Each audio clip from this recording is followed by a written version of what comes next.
juga seluruh para tamu undangan beserta seluruh hadirin yang hadir di sore hari ini. Begitu indah pemaparan dari Bapak Eko tentang maksud dan tujuannya berdirinya pondok pesantren di kawasan ini, dan juga ada sebuah inspirasi, sebuah keindahan untuk kita, indahnya persaudaraan khususnya Bapak Eko bersama Bapak Insinyur Haji Ilham Arif Sirajuddin. Untuk itu kita akan dengarkan pula sambutan dari beliau kepada yang terhormat Bapak Insinyur Haji Ilham Arif Sirajuddin MM. Pada beliau waktu dan tempat kami haturkan.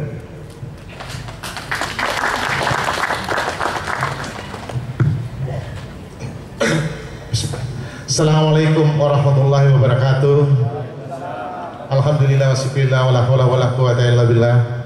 Yang kami hormati dan yang kita cintai bersama Bapak Bupati Pak Dadang yang telah meluangkan waktu untuk hadir dalam peresmian pesantren ini.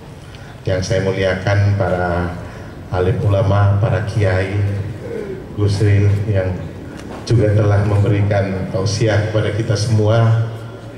Yang saya cintai, saudara saya Pak Eko Henry bersama keluarga, istri dan anak-anak yang hadir di sini, yang saya kira ini adalah wujud komitmen persaudaraan dunia akhirat saya berdua pada hari ini. Ya, mudah-mudahan di saat-saat menjelang maghrib terjadi pertukaran malaikat membawa pesan apa yang terjadi di pesantren ini. Dan kemudian apa yang kita perbuat hari ini, mudah-mudahan Allah membalaskan dengan kebaikan kita semua. Pak Arif, Pak Suroyo, ya, yang kami hormati, dan seluruh hadirin, baik pejabat sipil, militer yang hadir di sini, serta hadirin undangan yang sangat berbahagia. Tiada kata yang paling pantas selain rasa syukur kita kepada Allah Subhanahu Wa Taala, Tuhan yang Maha Kuasa, karena atas segala limpahan rahmat dan karunia-Nya lah yang diberikan pada kita sekalian pada sore hari ini. Di saat cuaca yang sangat bersahabat, walaupun tadi hujan Pak Bupati, tapi ternyata Pak Bupati membawa berkah. Pak Bupati datang, acara berjalan dan ternyata hujannya berhenti. Ini tanda-tanda baik. Saya tidak akan berbicara banyak, saya cuma mau mengilustrasikan dan mengucapkan syukur aja kepada Allah bahwa masih ada sahabat saya yang punya kepedulian terhadap perbaikan umat, ya. Dan ini adalah menjadi tanggung jawab. Sepertinya kita umat Islam ditampar hari ini bahwa ada seorang yang tidak memeluk agama Islam mau berbuat dengan kebaikan dan niatnya tulus, ikhlas untuk kita semua. Oleh karena itu terima kasih Pak Eko, rasa haru dan bangga saya, dan mudah-mudahan amalan daripada apa semua yang dicita-citakan buat saya, Allah akan menerima dan menjadikan saya ringan dalam menghadapi masalah.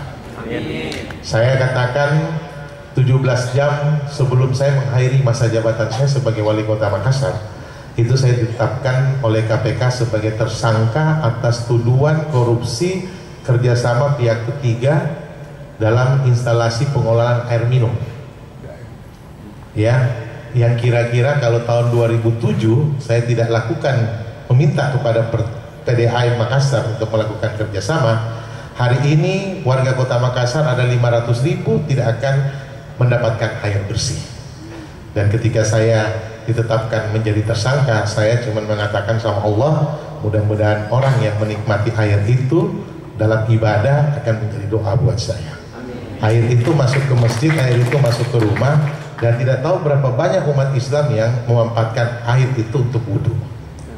Sebenarnya tidak ada kerugian, tidak ada korupsi di situ. Ini terkait diskresi kebijakan, bahwa disinilah dilematisnya seorang pejabat publik seperti saya pada saat wali kota, Pak Bupati ketika harus menjabat. Contoh tadi Pak Ketua, Pak siapa? Panitia tadi, Pak Solihin meminta lampu, bukan persoalan lampu gampang. Pak Bupati bisa perintah pasang lampu, cuman ada mekanisme yang kadang-kadang persoalan lampu bisa menjadi tersangka orang, padahal itu menjadi kebutuhan penerangan jalan.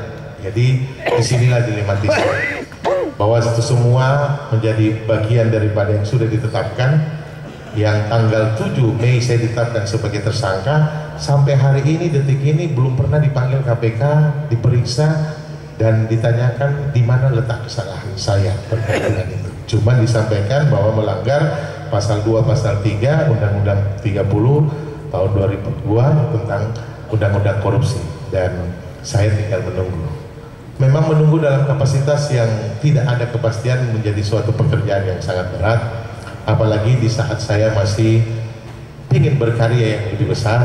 Saya bersyukur Pak Bupati, saya mendapat kepercayaan menjadi wali kota di usia umur 38 tahun dan menjalankan amanah 10 tahun dari APBD 600 juta kemudian sampai 3,2 triliun, dari PAD 56 miliar saya meninggalkan jabatan PAD menjadi 900 miliar, hampir 1 triliun, dan ini adalah merupakan prestasi bagi kami, dan itu bukan adalah kerja Pak Ilham tetapi itu kerja masyarakat bersama aparat pemerintah.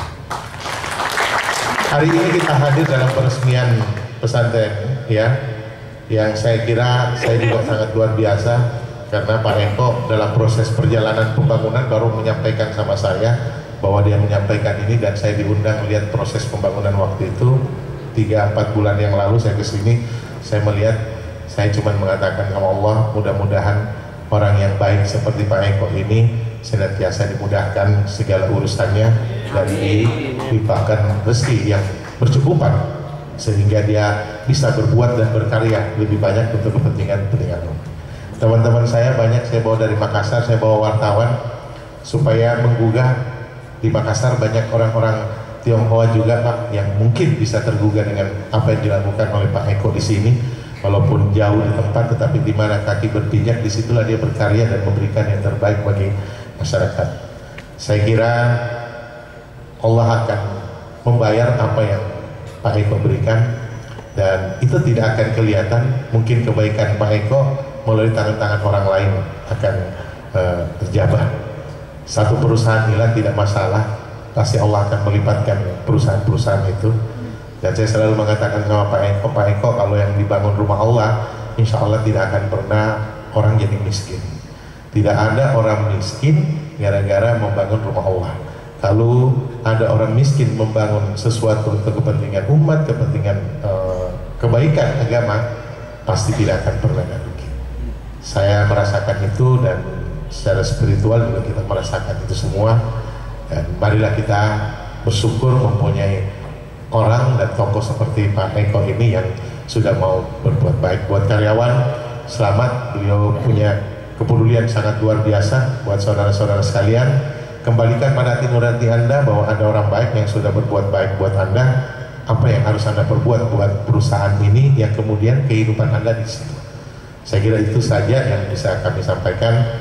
Rasanya saya harus menahan haru ini ya, saya tidak mau meneteskan air mata dalam suasana seperti ini, tetapi ada rasa haru dan bangga hari ini. Saya punya sahabat yang namanya Eko Henry, sudah memberikan yang terbaik dan mendoakan saya mudah-mudahan selamat dalam berbagai urusan saya. Terima kasih banyak buat Ibu Eko ya, buat anak-anak ya. Mungkin saya belum bisa memberikan yang terbaik, tapi insya Allah melalui kesempatan-kesempatan yang lain pasti akan ada sesuatu yang baik akan diperlihatkan oleh Allah, baik melalui tangan saya atau melalui tangan-tangan orang lain. Sekali lagi terima kasih Pak Bupati yang sudah meluangkan waktu. Saya kira ini yang dapat kami sampaikan. Kiai, Duta, Pak Gus, yang saya terima kasih banyak sudah memberikan nasihat-nasihat. Saya titipkan saudara saya ini di Kabupaten Bandung ini, semoga dia senantiasa dalam keadaan baik. Pak Eko, tantangan orang baik memang tidak mudah. Saya selalu mengatakan kepada anak-anak saya, berbuat baik saja kita tidak cukup, apalagi ketika kita tidak berbuat sama sekali. Berbuat baik saja orang masih mencaci maki kita, apalagi kalau kita tidak berbuat. Bapak sudah berbuat, dan jangan pernah luntur, jangan pernah kendor dengan apa yang harus Anda berbuat untuk kebaikan orang banyak. Semoga Allah Subhanahu wa Ta'ala meridhoi segala usaha kita bersama.